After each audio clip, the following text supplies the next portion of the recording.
Water scarcity is becoming one of the most serious resources issues we face today. Until 2025, it is expected to rise to 2/3.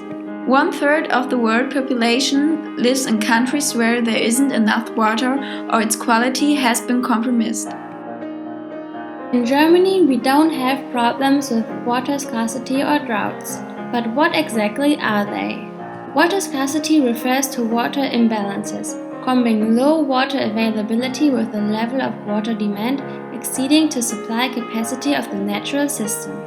This means that there is not enough water for the everyday use. This happens in low rainfall areas, high population density, and industrial activity. The big companies use up all the fossil resources. There are two different types of water scarcity. The physical water scarcity, which means there's not enough water available to meet our needs, and the economic water scarcity, when the government forbids access to water even if it is enough there. Droughts can be considered as a temporary decrease of the average of the water availability due to, for example, rainfall deficiency.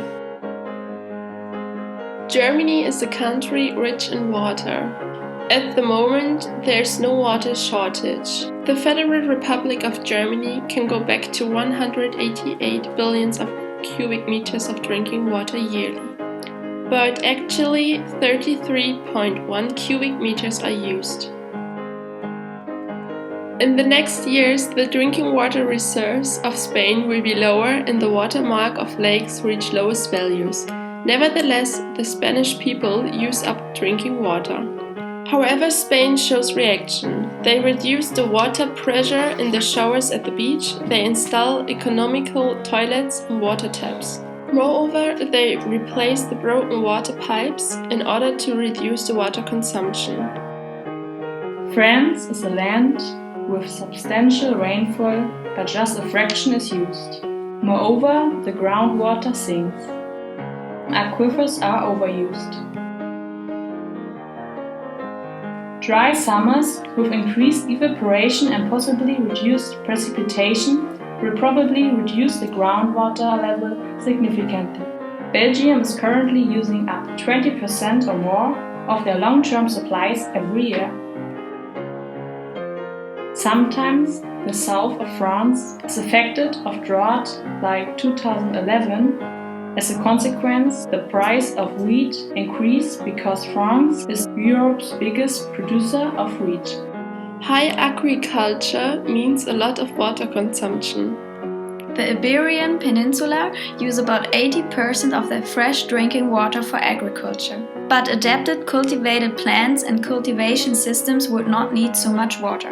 An ever-increasing problem is that the agricultural policy supports the growing of plants which need more water, for example sugar beets, corn and rice.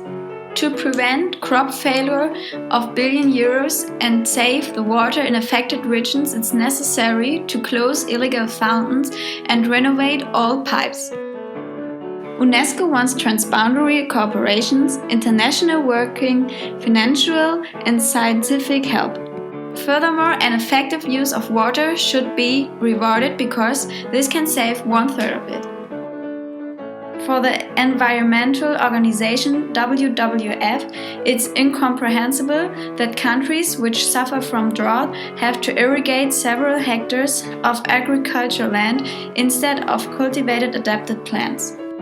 The Water Framework Directive establishes a legal framework to protect and restore clean water across Europe and ensure its long-term sustainable use.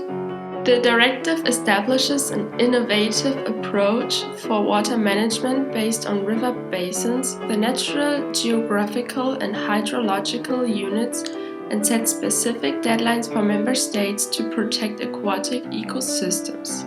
It establishes several innovative principles for water management, including public participation in planning and the integration of economic approaches, including the recovery of the cost of water services. The aim is to have a good ecological and chemical status of all watercourses.